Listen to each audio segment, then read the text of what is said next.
Em 26 de abril de 1986, às 1h23 da manhã, um rugido infernal rasgou o silêncio da noite ucraniana. Dois poderosos estrondos sacudiram a terra, destruindo o reator número 4 da usina nuclear de Chernobyl em um espetáculo apocalíptico de fogo e fumaça radioativa. O mundo, eventualmente, acordaria para a magnitude do que havia acontecido e a narrativa oficial se consolidaria um acidente. Uma série de erros humanos, um teste de segurança que saiu terrivelmente errado. Mas e se eu dissesse que essa é apenas uma parte da verdade?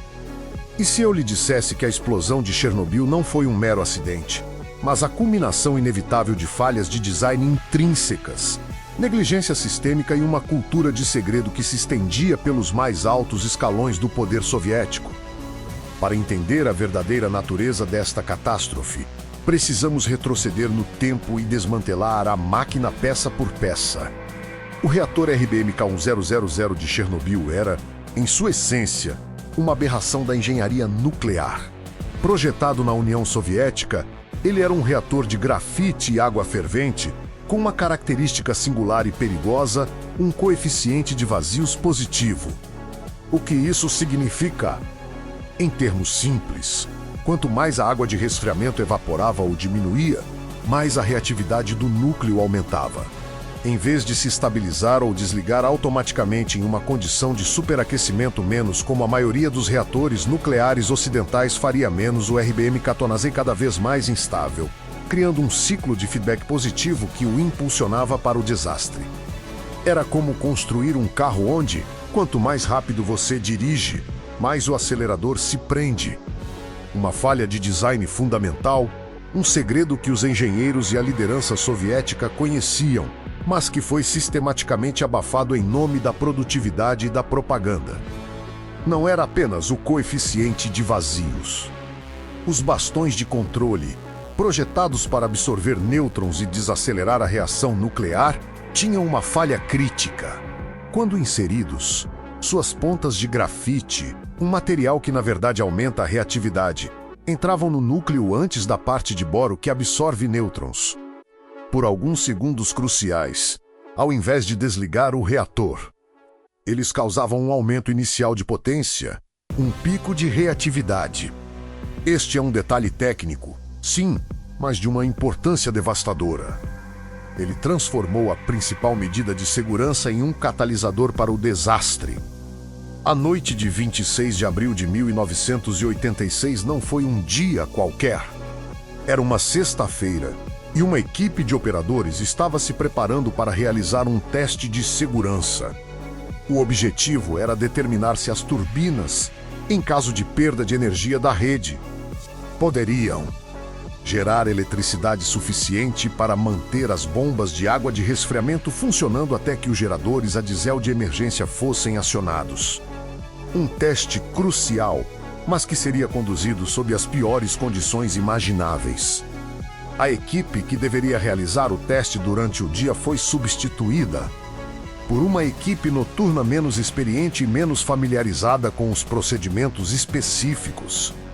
Além disso, a usina estava sob pressão para continuar operando. A região precisava de energia, e atrasos significavam multas e repreensão.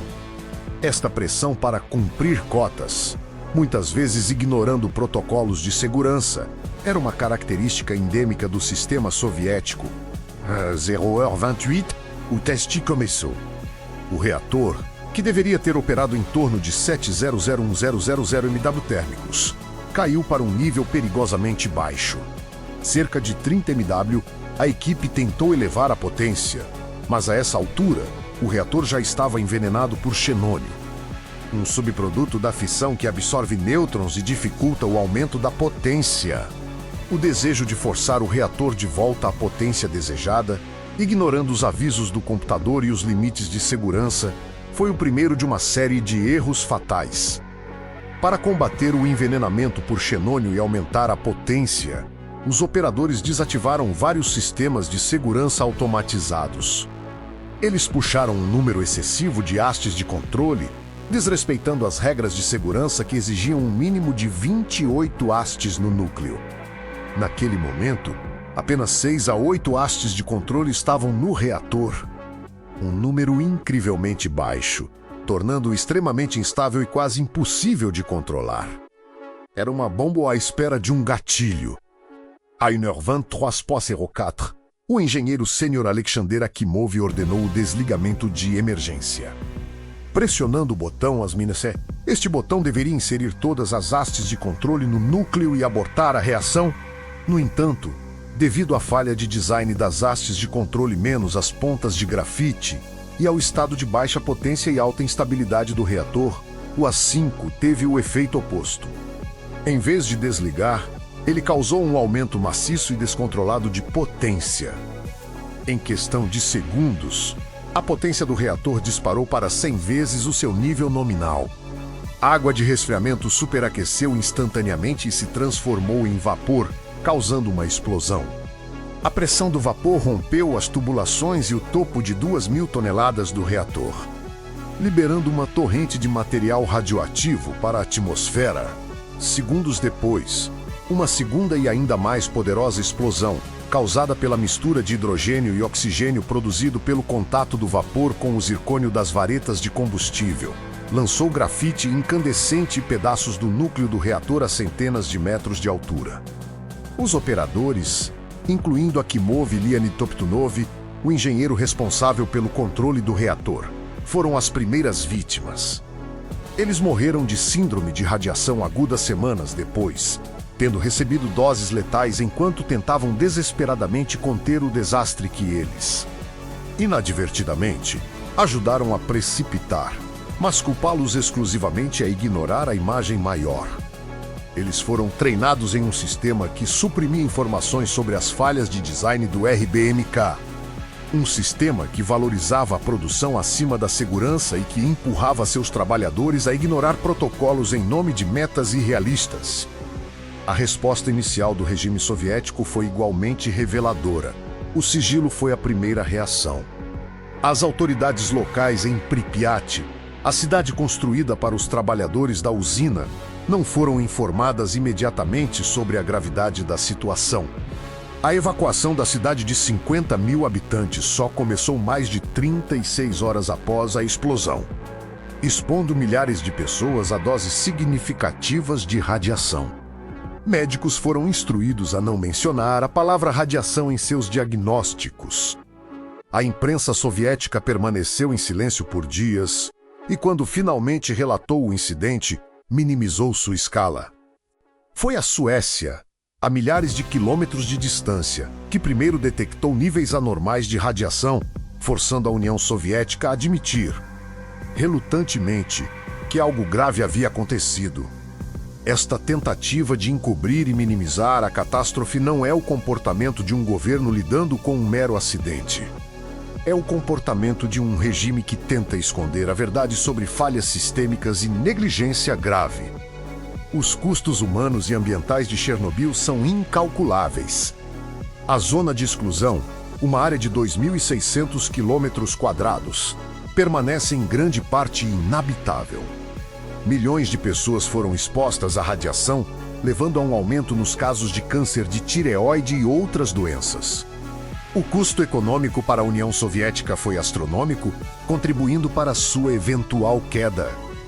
Então, voltemos à pergunta: foi um acidente?